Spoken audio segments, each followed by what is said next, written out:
Good morning, everyone. It's Curtis from Magical Menagerie, and this morning I decided that I was going to share with you a message that I channeled at a very significant point in my life when I was really questioning what me and Carmen should do with our idea of Magical Menagerie.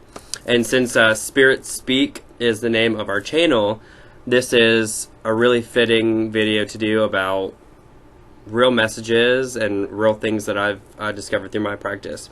This is kind of a deep message, and so I'm going to read it and then talk about it. So here we go. I was in this this note I typed on my phone. It's called Message at St. Lawrence Basilica, which is in Ashville, North Carolina. It's very beautiful. If you ever get a chance and you're in Asheville, it's right near downtown, so I would go see the St. Lawrence Basilica. It's absolutely beautiful. Check it out. There's tons of pictures of archangels, and one of my deepest patrons is the Archangel Michael, or Mikhail, as I refer to him most of the time. I have many totems to him and things from him. He's very important to me and my spirit, so I incorporate him and communicate with him very often. So this is a message I channeled from the Archangel Michael, and how it was presented to me, to my mind, to some questions that I posed while I was in the temple. I was in total awe of the energy there, and in total awe of how beautiful it was, and the messages that seemed there, and also as a medium, I was just seeing how many spirits were there and how many earthen spirits lingered there. So I asked, why are they here, and how was this energy created? How did this happen? This is beautiful and amazing. And this is the message that I got. And I sat in one of the back pews and just typed it on my phone. Was totally like zoned out for it. Automatic writing on my phone. So that is a form of divination. So here we go. My answer was, when you build a temple such as this, the souls of your followers will forever remember the love that you brought the world. In awe and remembrance they wait for the truth you tell to ring to the hearts of their companions. Once a spirit is aligned to the truth in the necessity for true harmony and union, there is no other path for that spirit. It is the bulwark of creation that is so deeply rooted in our being that together we must commune in the sanctuaries of the selfless, to gather again for the unification of all souls into one. Such a place as this should be remarked as the goal for your life. To build such temples in the souls of all you encounter, so they can never forget their true calling. To be one with each other in fellowship and with you. This is what gives the power of all to be divine. The knowledge is what gives you authority, or this knowledge is what gives you authority. This deep-set truth is the reason for which you cannot pretend you are egotistical. You are strengthened to lead all spirits to unification, creating space such as this wherever you walk, and in the hearts of all you touch. Be in awe of divinity.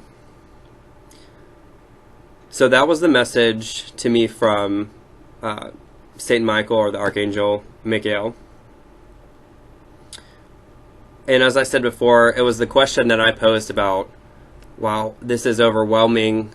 How do I create in my lifetime something this impactful that people will feel, after I'm gone, that people will understand the messages that I want to bring.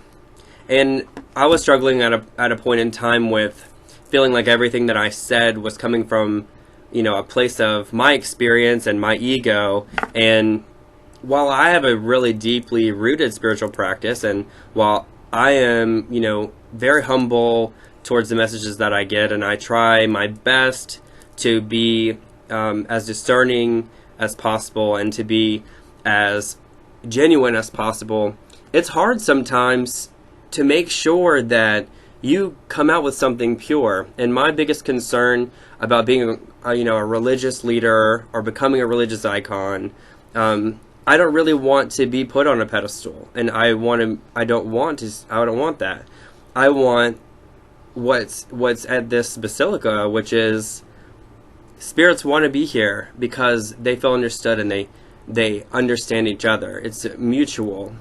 How do I get to these deeper truths, and how do I speak them and communicate them in a way that is not full of my own ego?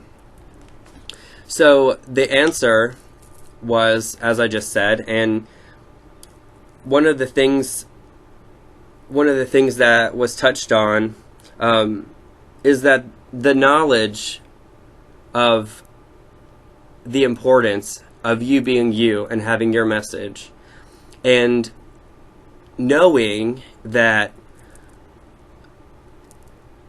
your love and your willingness and compassion and your commitment to bringing forth that unity is what gives you the authority to speak. So if you are rooted in that message of love and light and unity and understanding and compassion for the opinions of others, when you speak, it is natural that what you say is a divine thing.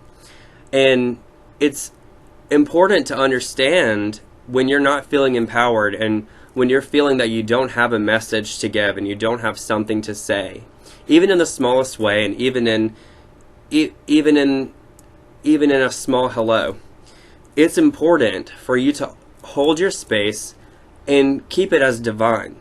To let all those things that you pray about in the morning or at night before you go to bed, or that you read about in your Bible, or that you read about, in your holy books, it's important to take those values with you and to hold them with you. And to understand that at the core of those values and at the core of what you believe needs to run this chord of unity, love, and compassion and selflessness. So wherever you're standing, I want you to gear your spiritual practice towards this message and understanding that you are empowered as a divine being. You are empowered by divinity and as being part of the divine to have your experience the way that you need to have it, and to share it with others in a compassionate and genuine way so they can experience that too. And if it's done in that way, it's guaranteed to you and to the other person and to that environment and to whoever hears and experiences that with you, that you are creating in your space and in that moment the same feeling that pervades these old holy spaces. This true and deep understanding of what it is to be a human being, of what it is to be one with Spirit and one with God. And so I hope that's something you guys think about. I hope it empowers you, and I hope that you take this message and learn to carry your space in a holy and divine way. And thank you, and love and light.